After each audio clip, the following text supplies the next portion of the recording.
Beautiful words, wonderful words, wonderful words of life. Beautiful words, wonderful words, wonderful words of life. Beautiful words, wonderful words, wonderful words of life. Beautiful words, wonderful words, wonderful words of life. तुझसे कहने आया हमारा बोझ तारक तेरे पैरों में गिरे आए हैं।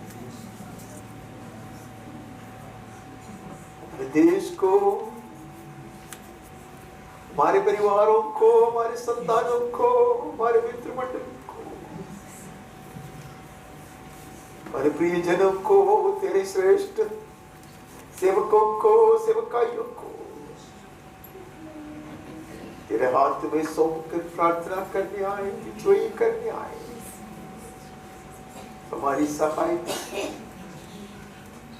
पवित्र आत्मा ही हमसे उचित रीति से प्रार्थना करा सकता, क्योंकि वही जानता परमेश्वर की इच्छा क्या है। जब हम कमजोर हो जाता हमारे लिए कराते हुए विनती करने वाला पवित्र आत्मा आज भी हमारे लिए प्रार्थना करे। इस विनती करके प्रभु हमें चला, पवित्र आत्मा ही हमें चलाए, तेरे मर्जी के अनुसार चला। महिमा तेरी हो सदा के लिए हो। यीशु के बेटे नाम से मांगते हैं, आमीन। एक एक वचन पढ़ेंगे, ठीक है? हमें इफिसी दूसरा अध्याय से 8 और 9 पहले पढ़ेंगे, बहुत जल्दी पढ़ेंगे।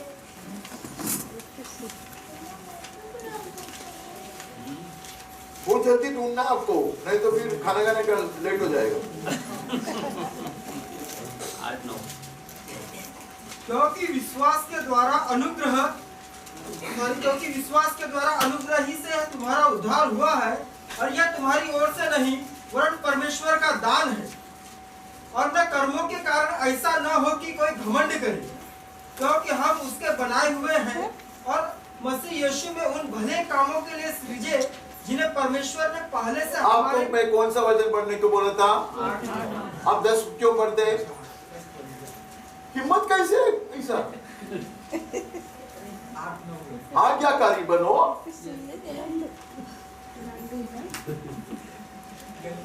अच्छा किया, बड़ा समय बच गया। तो परमेश्वर का वचन स्पष्टता से कहते हैं हमारा उद्धार परमेश्वर की कृपा से हुआ है। यस, बिल्कुल मुफ्त में हुआ है। आमीन। कोई भी घमंड नहीं कर सकता। लिखा है? हाँ, ऐसे लिखा है। परमेश्वर की कृपा के कारण हमारा उद्धार हुआ, बिल्कुल मुफ्त में हुआ। सेंध वेंध प्रभु ने हमें दिया। ये है 8 और 9। और इसने जब्त कर 10। और एक बार पढ़ो। क्योंकि हम उसके बनाए हुए हैं और मसीह यीशु में उन भले कामों के लिए सृजे गए जिन्हें परमेश्वर ने पहले से हमारे करने के लिए तैयार किया। नई सृष्टियां बन चुके हैं, अब नया बनाया गया है, उद्धार मुफ्त में पाया है। लेकिन किसके लिए ये सब है, ये चीज सब भूल जाते हैं। अरे शाला में मुफ्त में भर्ती हुआ, किसके लिए? किसके लिए? नया जन्म पाया, परमेश्वर के राज्य में मुफ्त में एंट्री मिला। किसके लिए? वहां लिखा है किसके लिए है? मसीह यीशु में उन भले कामों के लिए सृजे गए। भले कामों के लिए सृजे गए हैं, जो भले काम आदि से उसने हमारे लिए तैयार कर रखा है। एवरीवन, हर एक व्यक्ति उद्धार पाता मुफ्त में प्रभु की कृपा से। लेकिन हर एक व्यक्ति को अपनी जिम्मेदारी निभाना है। ऐसा वहां से ऐसे लिखा है। हाँ, तो राज्य के संतान राज्य में मुफ्त में फ्री वीसा है, प्रवेश फ्री में। अभी सिंगापुर के लिए मुझको फ्री वीसा मिला और थोड़ा सा जेब में छुपा के लेके गया। ऐसा करेगा तो मैं अंदर जाएगा, करेगा तो नहीं है। वीसा तो मिला था, अंदर आया था। हर एक राज्य का नियम है भाई। कुछ लोग कहते कुछ नहीं है, यीशु ने जीवन दिया। स्वर्ग राज्य में व्यवस्था है, ये जुना व्यवस्था नहीं है। वो पवित्र आत्मा की अगुवाई के अनुसार, पहले से ठहराया का अर्थ वो है, पवित्र आत्मा की अगुवाई के अनुसार स्वर्ग राज्य में। आप स्वर्ग राज्य बोलो, परमेश्वर का राज्य बोलो, एक ही हो आदमी के साथ मेरा कोई टकराव नहीं। बहुत पढ़ा लिखा आदमी अमेरिका से आया तो वो गलत नहीं बोलता होगा, लेकिन हम सीधा साधा छोटे लोग होने के कारण हम इतना समझे तो बहुत है, हम पुत्र के राज्य में। तो मैं स्वर्ग राज्य भी नहीं कहता और परमेश्वर के राज्य भी नहीं कहता, पुत्र के राज्य के नागरिक है। लेकिन प्रभु ने ऐसा ही हमें नहीं बनाया।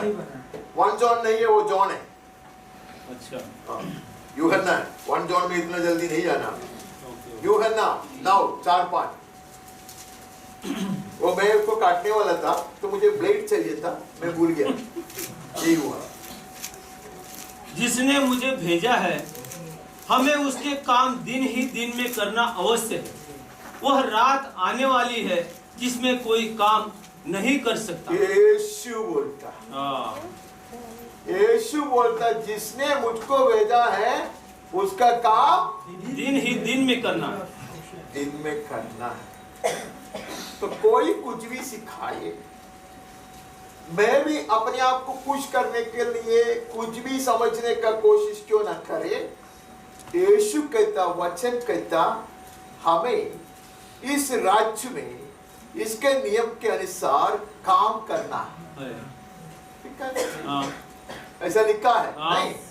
तो ये राज्य में प्रवेश पाया, मुफ्त में हम स्वर्ग राज्य में आया, लेकिन परमेश्वर के हित के अनुसार हमें काम करना है। ऐसा लिखा है। मत्ती में आते 3-4 बार उधर मत्ती लिखा है। इसलिए लिखा कि आपको पता चले कि इसने गृहपाठ किया है, होमवर्क किया है, कुछ लिखा है। इसके लिए लिखा, आपको ऊपर प्रभाव डालने के लिए। मत्ती 5। धन्य है वे जो धार्मिकता के कारण सताए जाते हैं, क्योंकि स्वर्ग का राज्य उन्हीं का है। धन्य हो तुम जब मनुष्य मेरे कारण तुम्हारी निंदा करे और सताए और झूठ बोलकर तुम्हारे विरोध में सब प्रकार की बुरी बातें कहे, तब आनंदित और मगन होना, क्योंकि तुम्हारे लिए स्वर्ग में बड़ा फल है। अरे स्वर्ग राज्य में आएगा तो ये सब हमारे इंतजार कर रहा है। नाम बोलता है ऐसा सब नहीं है। ಅದು ವಿಶ್ವಾಸ ಇಲ್ಲ ನಿಟ್ಟಾನಂದನಲ್ಲ ಆಲ್ಕರಿ ಬರೆಯುವುದ विश्वास की कमी है, आशा में बने रहता। एक आदमी बोला, मैं कभी नहीं मार खाया, मैं मार खाऊंगा भी नहीं, मेरे चारों ओर ऐसे स्वर्गदूत लोग हैं। वो ग्रैस्टेन को मार डाला, जलाया, उसके जो मासूम बच्चे लोगों को भी जलाया, स्वर्गदूत लोग उसको छोड़ के चले गए। कभी कभी स्वर्गदूत लोग भी गलती करते, उधर जाके पूछना है, आप इससे क्यों देखते हैं, जाके पूछने का, मिखाइल को पूछने का, तो ग्रैस्टेन ने क्या गलती किया था भाई, ऐसा पूछने का। यीशु कहते मेरे राज्य में आओगे, काम तो करना है, लेकिन यहाँ बहुत बड़ा प्रतिफल तो नहीं मिलेगा। ആറാമൻ കൺവെൻഷന് 40 രൂപ ഞാൻ അന്നത്തെ കാലത്ത് ദാനം കൊടുത്തെങ്കിൽ ദൈവം എനിക്ക് 40 കോടി തരാതിരിക്കുന്നത് എങ്ങനെ? ഒരു സാക്ഷിയാണ്। हमने ये दिया था, इसके लिए प्रभु को मुझको ये देना ही पड़ेगा, क्योंकि वो किसी का कर्जदार नहीं है। गाना गाने को ही मुझे डर लगता है। He doesn't owe me anything. अगर मैं कहता ये मेरा कर्जदार नहीं है, उसका मतलब क्या है? जो मुझको देने का है वो दिया है, देना चाहिए, नहीं है? परमेश्वर को हमें कुछ देने का कोई जरूरत नहीं है। He doesn't owe us anything. कर क्या और को എന്തിനാണ് കടം നീ അവനെ കടപ്പെട്ടിരിക്കുന്നത് ജീവിതകാലം മുഴുവൻ അവൻ ഒരുത്തരോട് ഇന്നുവരെയും കടപ്പെട്ടിരുന്നിട്ടില്ല।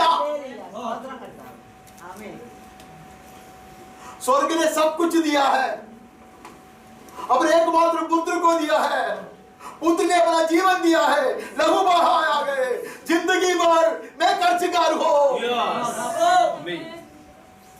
आमीन। हाँ प्रभु, नहीं है? हाँ। कहता है स्वर्ग राज्य में प्रवेश पाया हमने बड़ी खुशी से पढ़ा इफिसियों में। हाँ। और बाद में कहते हैं काम भी करना। पहले हमको लगा कि आसान है, हो गया, लेकिन अब कहता है जब काम करते रहोगे तो निंदा बोलना पड़ेगा, नहीं है? सताया जाएगा, मारा जाएगा, पीटा जाएगा, नहीं है? सब हो जाएगा। यहाँ कुछ प्रतिफल नहीं है, लेकिन करके कुछ तो अंत में कहता है तब आनंदित होना और मगन होना। हाँ, और मगन चौथी क्या है? तुम्हारे लिए स्वर्ग में बड़ा फल है। वाह, तो उसका मतलब है कि स्वर्ग राज्य में काम करने वालों को प्रतिफल है। आमीन। यहां शायद नहीं है, वहां जरूर है। हाँ। मुझे बचपन में लगता था, अभी भी कभी कभी लगता, कि जब ऐसे निंदित हो जाता, गलत आरोप लगाया जाता, गलत कुछ बोला जाता, तब आनंदित हो सकता, सचमुच आनंदित हो सकता। यीशु ने भी कहा तुम आनंदित हो जाओ क्योंकि प्रतिफल है। फिर मैं क्यों दुखी होता? मैं गलती करता, इसके पहले मेरी ओर से गलती होता, मैं पाप करता, उसके कारण मैं दुखी है। जो चीज में नहीं किया, मन में सोचा भी नहीं, उसके बारे में लोग कहते तो मैं आनंदित हो सकता, लेकिन तभी भी मैं दुखी होता। उसका कारण मैंने आपको बताया। शायद वो लोग गलती करते तो उनके ऊपर परमेश्वर का हाथ बढ़ाया जाएगा तो बड़ी दुखी की बात नहीं, इसलिए हम तभी भी रोता है। एक कारण से हम खुश हैं, दूसरे कारण से हम दुखी हैं, नहीं है? मैं आपके बारे में गलत चीज करके सबके सामने आपका नामधराई किया, आप खुश है क्योंकि आपको प्रतिफल मिलेगा, लेकिन आप दुखी भी हैं क्योंकि इतने सालों से आप मुझको जानता, मेरे ऊपर परमेश्वर का दंड सजा नहीं आना चाहिए, इसके लिए आप दुखी है, नहीं है? हम आगे पढ़ते, 6वें अध्याय में पढ़ते हैं, सावधान रहो। हाँ। तुम मनुष्यों को दिखाने के लिए अपने धर्म के काम न करो। अभी काम करने से भी प्रतिफल मिलेगा ऐसा कोई जरूरी नहीं है। अभी दिखावट वाली काम करोगे, दुनिया के ऊपर प्रभाव डालने के लिए काम करोगे तो उम्मीद नहीं रखना कोई स्वर्गीय प्रतिफल की मिलेगा। वो शीघ्र गति से पढ़ के उसको खत्म करो, नहीं तो अपने स्वर्गीय पिता से कुछ भी फल न पाओगे। इसलिए जब तू दान करे तो अपने आगे तुरही न बजवा, जैसे कपटी सभाओं और गलियों में करते हैं, ताकि लोग उनकी बढ़ाई करें। मैं तुमसे सच कहता हूँ कि वे अपना प्रतिफल पा चुके। उनको भी प्रतिफल है, यह जगत में है, लोग तालियां मारेगा। अरे क्या है यार, वो आदमी, एक औरत ने, औरत नहीं बोल सकते, एक बहन ने बहुत साल पहले मुझको ये व्यक्ति के बारे में बोला, ये व्यक्ति है ना, ये ऐसा है, वो चर्च में ना 6 पंखा, कितना 5 उंगली एक हाथ में, इसके लिए 5 लिखा है, 5 में एक फ्री मिला उसको, 6 पंखा डाल की थी। वो सब मेरे को समझाया, मैं बड़ा खुश हुआ, अच्छी बात है।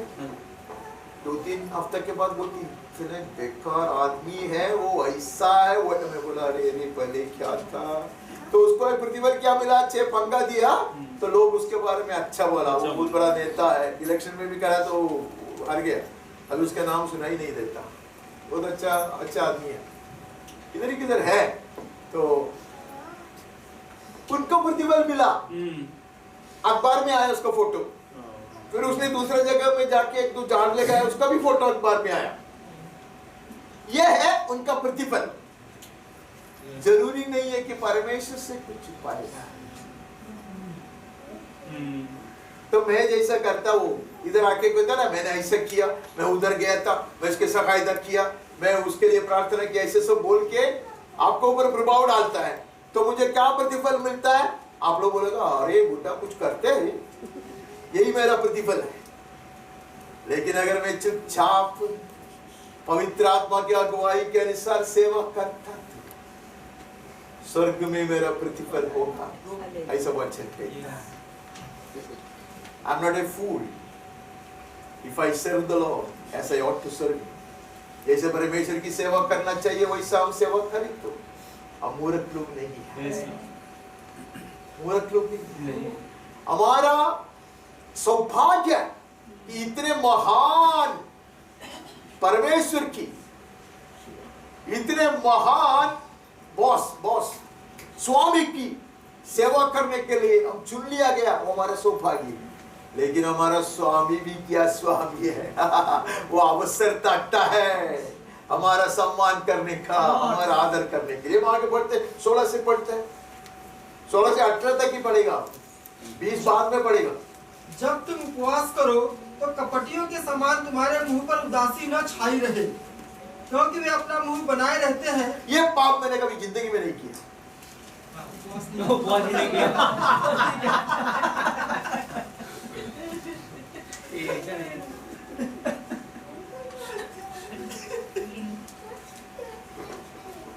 ऐसा नहीं, हम लोग थोड़ा चालाकी से कहते। कलीसियाओं में आप लोग कलीसियाओं को देखा ही नहीं ना, यही बंदर को देखा। कलीसियाओं में एक समय होता है गवाही देने के लिए, तो लोग खड़ा हो जाएगा। तो अरे हफ्ता में 7 दिन खाना छोड़कर दूध भी नहीं पिया, ऐसे उपवास में बैठने के लिए प्रभु ने कृपा दिया। इस बलहीनता सीखो। दुनिया को पता चला, बस हो गया ना, हमारा बात हो गया ना, इतना ही चाहिए। मैं बेवकूफ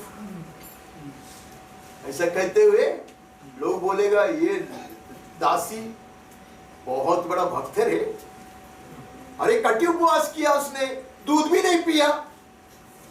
मैं भी उपवास रखूंगा तो दूध नहीं पीऊंगा। क्यों? एसिडिटी होता है। मैं दूध पीता ही नहीं। पूरे दूध पिए। इसके विषय में कहता आप लोग हंसते हैं। मैं कितने बार ऐसा किया है, कितने बार ऐसा किया। उपवास नहीं, दिखावट। प्रभु कहते उसका कोई प्रतिफल नहीं। तो काम करेगा तो भी प्रतिफल नहीं है, अगर दिखाने के लिए करे तो। अब वो सारे चीज छोड़ दो, उपवास बोलेगा तो ही मैं काम नहीं लगता। 20 पर परंतु अपने लिए स्वर्ग में धन इकट्ठा करो। हाँ, ये एक चीज है, ये हो सकता है। स्वर्ग में खाता खोल सकता है, नहीं है? वो बैंक जो है वो फटता नहीं है, नहीं है? उधर खाता हम खोल सकते हैं। उसका मतलब इधर का बैंक अकाउंट बंद करना है नहीं। हो सकेगा तो बैंक अकाउंट में कुछ पैसे डालना मैं चाहता हूं।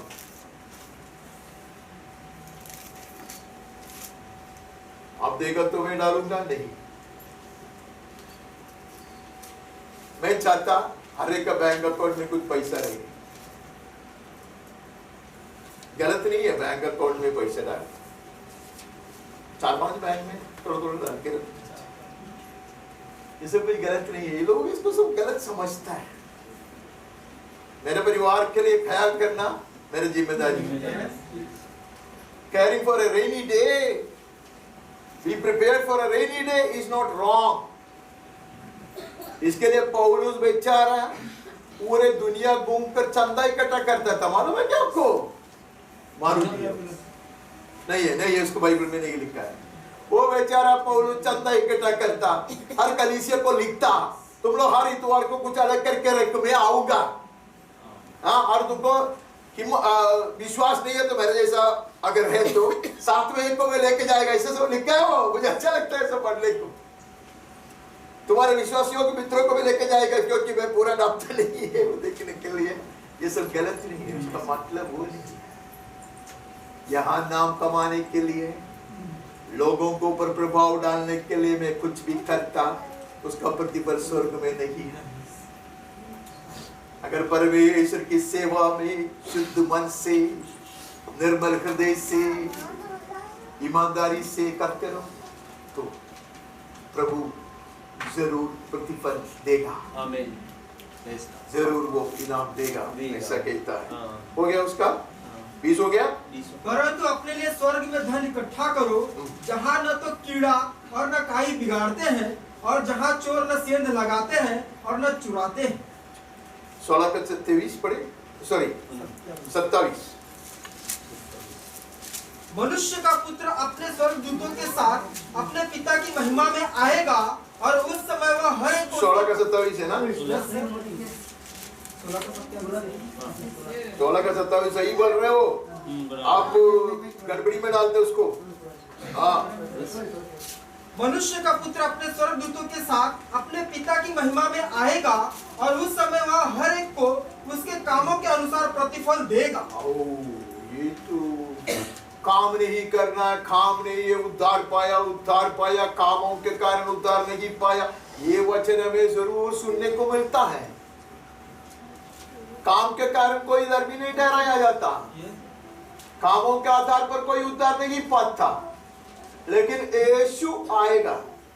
खास ये उद्देश्य से आता है, अपने अपने काम के अनुसार हर एक को प्रतिफल देगा। तो काम करना अच्छा है। हाँ। सुबह से शाम तक तो मैं ऐसे ही बैठा है, उससे अच्छा ही कुछ काम करना है।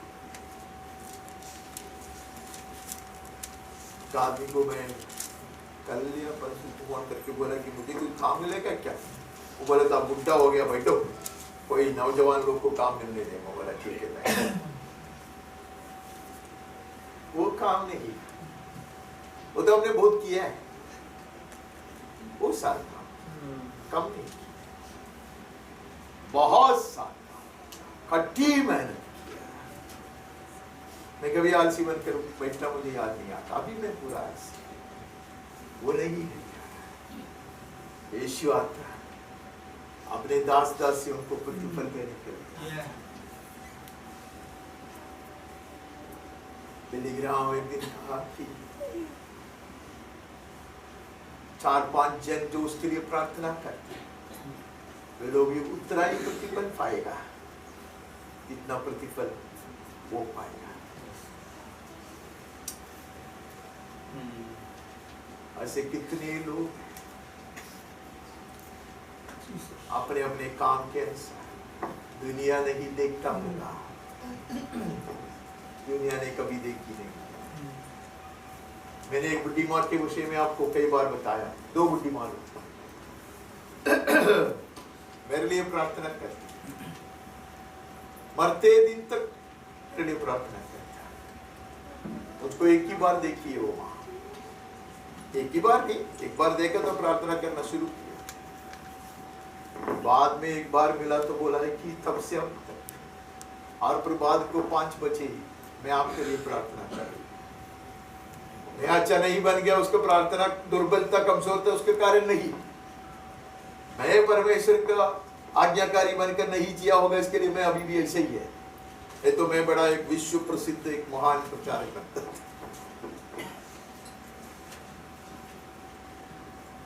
उसको मैं थोड़ा सा बताया तो बोला मैं तृप्त हूँ, मेरी आंसू प्रभु ने देखा।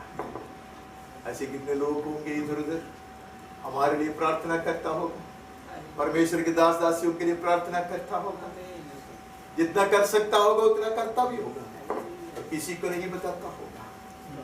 ऐसे लोग उस दिन प्रतिफल पाएंगे।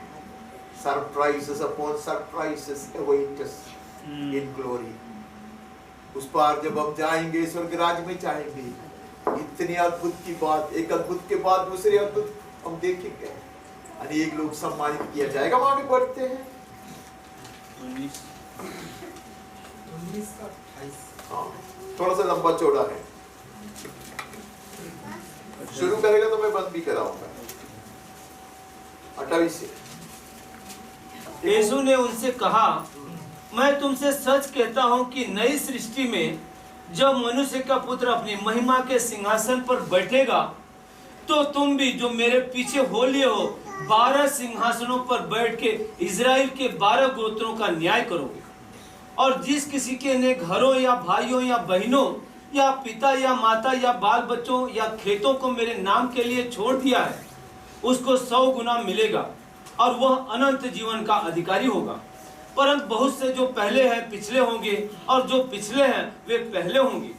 देखो, यीशु स्पष्ट कहता है कि जरूर प्रतिफल होगा। चरण लोगों को कहते हैं, तुम लोग लगातार मेरे साथ दिया, आरंभ से अब तक तुम लोग सिंहासनों पर बैठोगे। यीशु तो झूठ नहीं बोलता होगा। ये मछुए लोग सिंहासन पर बैठेंगे और राज्य करेंगे।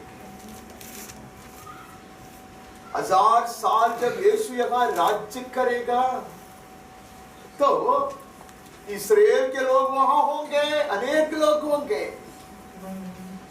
हर एक गोत्र का गवर्नर, ये एक चेला, नहीं है? पत्रस एक गवर्नर, नहीं है? याकूब दूसरा गवर्नर। ऐसे यीशु ने कहा, नहीं?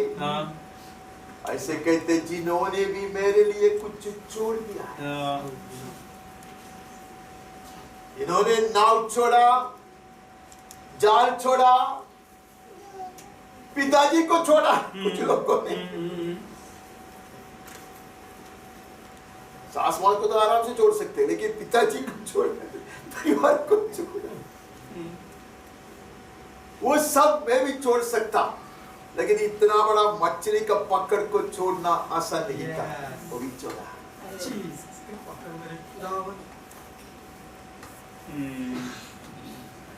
Jesus would honor such people. ये बड़ा सौभाग्य है, ये महाराजा की सेवा करने के लिए चुन लिया जाना। लेकिन प्रभु आदर भी करता। कहानी से बोलने के लिए समय है। छोटे बच्चे लोग को सिखाया जाता है कि हमारे गांव में, कि अभी उसका सब हिंदी में बोलना थोड़ा मुश्किल है। एक बेड़िया शब्द सही है, एक बेड़िया, और ऐसे लंबा क्रेन, लंबा बीक वाला क्रेन, बगुला। हाँ, बगुला, ऐसा ही बोलते जाओ, एक बगुला। एक दिन ऐसा हुआ, ये बेड़िया का गले में हड्डी रखे बैठा, सुना होगा ना ये कहानी। तो ये बगुला झाड़ के ऊपर है, वो बोला, अरे तू दया करना, इधर अटका हुआ है, उसको जरा निकाल के देना प्लीज, तेरा इतना लंबा तो, अरे ये मलयाली लोग का ये जीभ है ना, उससे लंबा उसका बीक है, ये बगुला का। तो उसको बोला कि वो गुस्सा के ये हड्डी तो निकाल के दे, तू इतना क्रूर है, देखो तो मुझे तू तकलीफ नहीं देगा ना, मुझको खतरा में नहीं डालते ना, मैं नहीं तू कर। आया, निकाला, वैसा ही ये बगुला उड़ गया, और ये दूर जाके बैठा और बोला, तू थैंक्स भी नहीं बोलता, तू कितना बेकार इंसान है। वो बोलते, मैंने तेरा गला नहीं काटा, वही तेरे बड़े ऐसे यीशु नहीं कहता। यीशु नहीं कहता कि मेरी सेवा करने के लिए चुन लिया जाना बहुत बड़ा बात है, क्या प्रतिफल चाहते हो? चाहता नहीं है, यीशु चाहता देने को।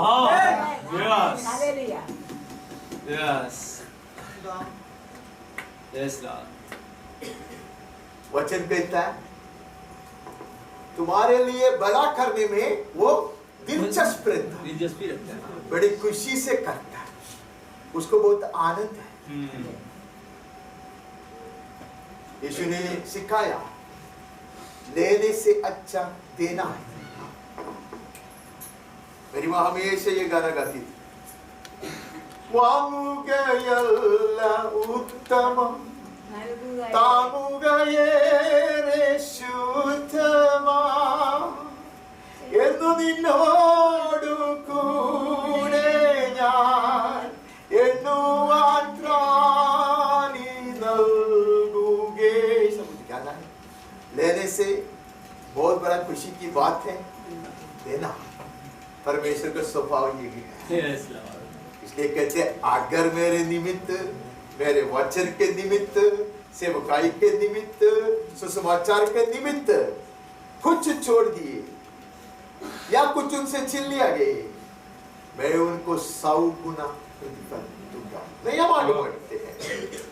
उसके बाद वो बहुत लंबा चौड़ा है। अब उसका 39 पढ़ के खत्म कर उसको, बहुत लंबा चौड़ा। नहीं उसमें 30 है, वो गलती से 39 लिखा है। गलती से 39 लिखा है। अच्छा 30 पढ़ो ना। परंतु बहुत से जो पहले हैं, हाँ यही वचन होना चाहिए। हम जैसे सोचते वैसा नहीं है। बहुत जिसके बारे में हम सोचते इसको बड़ा प्रतिफल मिलेगा, उसको ये मिलेगा, वो मिलेगा, वो शायद सबसे पीछे। They were shining on the stage. मंच पर बड़े चमकने वाले लोग वे लोग थे। कुर्सी साफ करने वाले को उससे बड़ा प्रतिफल मिलता। तालियां तालियां तालियां। तो प्रभु कहते तुमको उधर तालियां मिला ना, इसलिए यहाँ कुर्सी साफ करने वालों के लिए तालियां मिलती। ദൈവത്തിന് കൈയടിക്കാനാ പറയുന്നത് നാട്ടിലെ ആൾക്കാർ, ചുമ്മാ ദൈവത്തിനൊന്നുമല്ല, നമുക്കാണ് കൈയടി മുഴുവൻ. ദൈവത്തിന് ആളുടെ കൈയടിക്കുവാൻ, ദൈവത്തിന് കഴിയുവാണെങ്കിൽ ഞാൻ തന്നെ കൈയടിക്കില്ല, പറഞ്ഞിട്ട് വേണം കൈയടിക്കുക. तो प्रचारक लोग कहते हैं कि परमेश्वर को तालियां, जोर से तालियां, फोरा फोरा फोरा, अवला तीर्मान की ने फोरा ये सब हमारे लिए है। ऐसे जागृति के लिए देखिए प्रार्थना करना, नॉन स्टॉप तालियां जागृति नहीं है,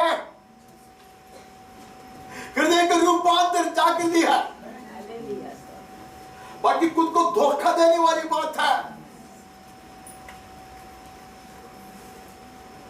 दुनिया को धोखा देने वाली बात है। कलीसिया में आकर आधा घंटा में नॉन स्टॉप तालियां मारेगा तो मुझे लगता है कि अभिषेक की पूर्णता मुझको मिल गया, एक वचन भी मेरे भीतर गया नहीं है, मेरा रूपांतर नहीं हुआ, खाली ब्लड सर्कुलेशन अच्छा हो गया। मैं चिंता नहीं करता किसका, लेकिन हम ये सारे चीज छोड़ दे, हम ऊंचाई की बात की चाहत रखे। यीशु ने कहा जिसका आदर दुनिया करते वो आदर के योग्य नहीं है, जिसका आदर परमेश्वर करता वो सचमुच आदर के योग्य। हम आगे बढ़ते, अनेक लोग पीछे से आएंगे, ये मुझे बहुत अच्छा लगता। हम लोग मेडल के लिए ऐसे खड़ा है, अरे एक बार ऐसा हुआ, क्या बोलता, एसएससी एग्जाम लिखा मैंने, स्कूल तो है ही नहीं, स्ट्राइक था, फिर भी मुझे लगा थोड़ा सा रैंक में कुछ आएगा तो क्या करने का, तो मैंने 2-3 वाचक लिख के रखा। वो जमाने में रैंक में आएगा तो पत्रकार घर में आते, पूछेगा एक सवाल, तो मैंने ऐसे सोचा कि ऐसा सवाल किया तो ऐसे जवाब देने का, ऐसे सब तैयारी से बैठा, कोई आया नहीं।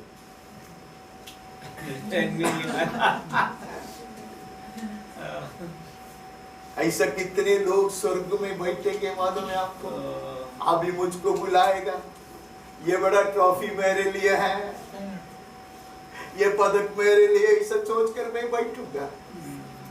लेकिन इधर उधर से अनजान लोग आएंगे, बुढ़ी लोग आएंगे, बुढ़े लोग आएंगे, अनपढ़ लोग आएंगे, बड़ा पुरस्कार पाएगा,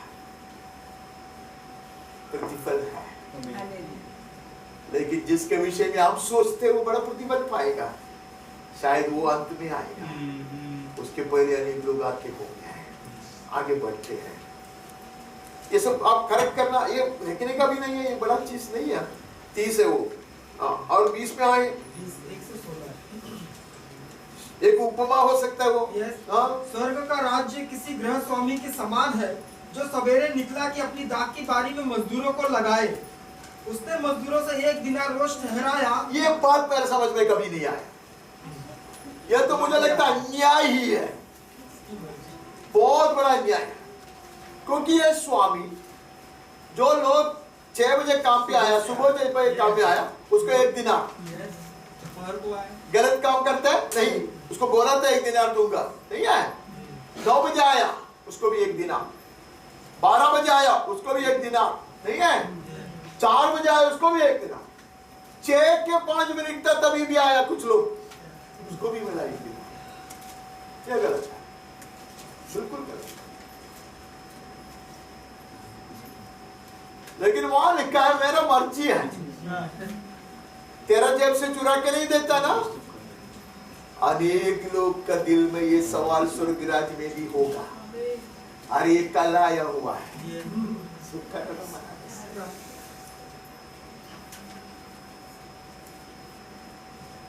प्रभु की मर्जी है, हमारा डिमांड के ऊपर नहीं है प्रतिफल। लेकिन ये 1 दिनार ही है ना, वही उद्धार हमने पाया जो उद्धार अब्राहम ने पाया। इतना साल तक चलने के बाद उसका बेटे को वेदी पर बलि चलाने के बाद जो पाया, वही उद्धार मैंने ऐसे मुफ्त में पाया। मैं लास्ट मोमेंट में आया हुआ मनीष। हाँ प्रभु, यस लॉर्ड, यस। मूसा की तरह ये होशू को बहुत कुछ तकलीफ नहीं उठाना पड़ा, लेकिन उसने भी वही 1 दिनार पाया। ऐसा नहीं एक लोग पाएंगे, पहले आए बाद में आए। लेकिन कुछ लोग परमेश्वर को ज्यादा प्रसन्न किए हुए लोग होंगे, उसके लिए तालंत की उपमा है। लिखा है क्या नहीं लिखा मुझे पता नहीं, मैंने शायद नहीं लिखा, शायद लिखा होगा, मुझे पता नहीं। 25 में क्या है? 14 से क्या है? तोड़ों का दृष्टांत है। क्या है वो? क्योंकि यह उस मनुष्य की सी दशा है जिसने परदेश जाते समय अपने दासों को बुलाकर अपनी संपत्ति उनको सौंप दी। उसने एक को 5 तोड़े, दूसरे को 1। ये बात अलग, वो बात अलग। वो 1 दिनार आपको भी मिला है, अब्राहम को भी मिला है, इसहाक को भी मिला, पौलुस को भी मिला, पतरस को भी मिला है, मुझको भी मिला। ये स्वर्ग राज्य के प्रवेश पाने के लिए। लेकिन कुछ लोग व्यापार करते हैं, परमेश्वर की ओर से पाया हुआ दान से व्यापार कर कमाते हैं। पहले जो प्रतिफल था वो स्वर्ग राज्य में प्रवेश पाया, उसका टोकन गिफ्ट है, आई कार्ड है वो। जो शाला में भर्ती हुआ, आई कार्ड मिला। उसका मतलब ये नहीं है कि एसएससी में फर्स्ट रैंक आया या फर्स्ट क्लास आया, नहीं है। मुफ्त में भर्ती में या आई कार्ड पहन के मैं चलता, लेकिन उसके बाद स्वामी चाहता व्यापार कर, जितना पाया उससे। अभी मैं कीबोर्ड नहीं बजा सकता क्योंकि मुझे आता नहीं है। मैं गिटार नहीं बजा सकता, गिटार लेके घूमने को आते मुझको, अच्छी तरह गिटार कैसे संभालने का बचपन से सीखा, तो मैं पागल की तरह गिटार लेके जाता। और एक बेचारी लड़की सोचता कि मैं गिटारिस्ट है, शादी करने के बाद उसको पता चलता है उसको खाली गिटार उड़ाने को आता, बजाने को नहीं आता। तब तक बहुत देर हो चुकी।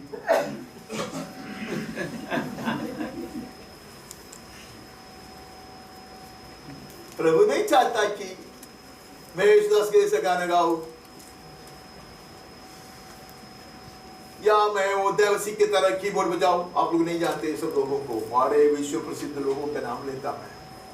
या इधर एक लैंडशिप लिख करके एक आदमी तारे, बाप रे क्या गिटार देखने को मिला था मुझे, वो भी नहीं है। वो सब प्रभु मुझसे नहीं चाहता भाई। जहां मैं हूं